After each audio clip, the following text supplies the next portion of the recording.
Shalom, que vous soyez chrétien ou pas, c'est votre pain quotidien.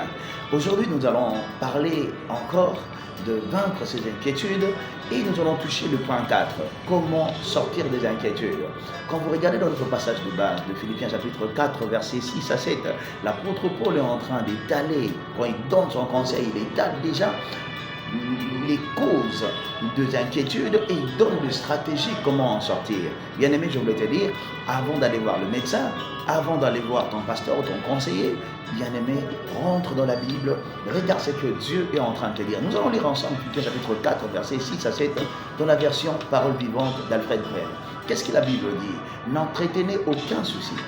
En toute situation, exposez vos besoins et vos souhaits à Dieu en les faisant connaître dans vos prières.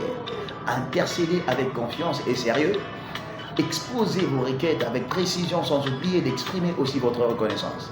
Alors la paix de Dieu qui surpasse toute intelligence gardera votre cœur et vos pensées et le maintiendra dans la communion sous la protection de Christ Jésus.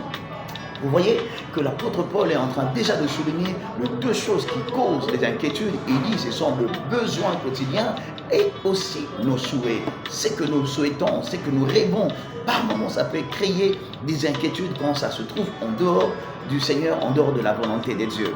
Et il donne la stratégie, il donne aussi deux stratégies pour rester sans inquiétude, pour demeurer dans l'intimité avec le Seigneur, pour demeurer loin des inquiétudes. C'est ce que je voulais dire. Parce qu'il donne deux choses. Garder sa communion avec Dieu et demeurer sous sa protection. Garder sa communion avec Dieu et demeurer sous sa protection. Mais comment y arriver? Comment ça peut se faire? Il dit, nous devons exposer dans toute situation nos besoins et nos souhaits à Dieu. Mais beaucoup de gens ne le font pas. Pourquoi? Parce que les gens pensent que Dieu n'est pas pour eux.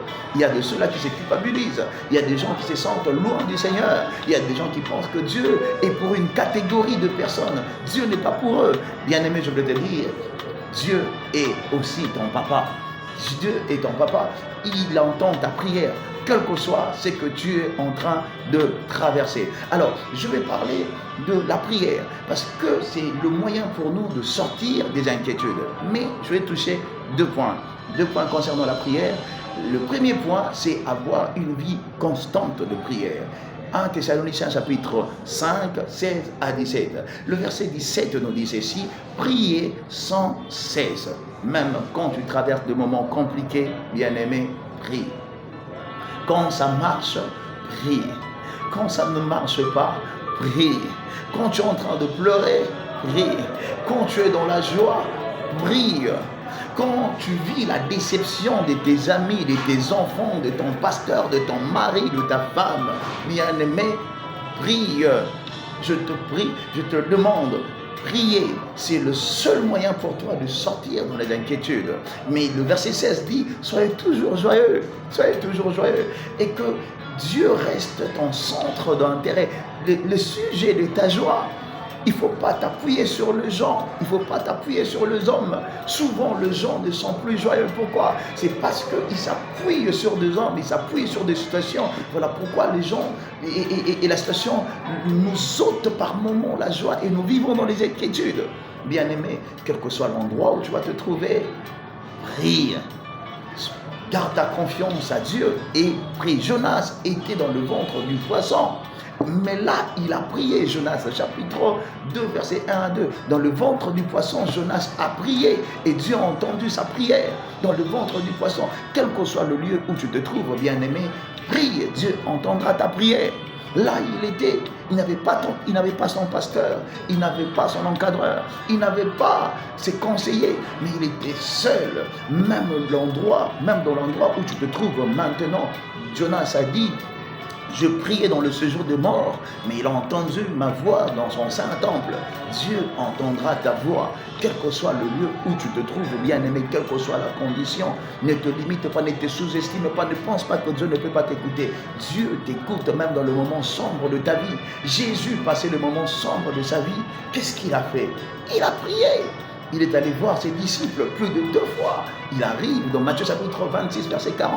Il a trouvé ses disciples en train de dormir. Pour la première fois, il les a dit, vous n'avez même pas fait 1 heure avec moi.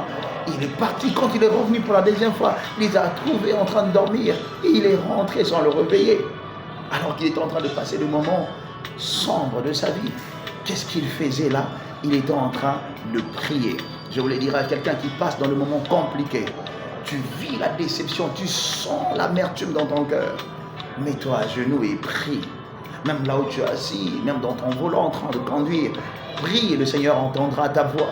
Le grand souci, c'est parce que nous nous appuyons sur les gens.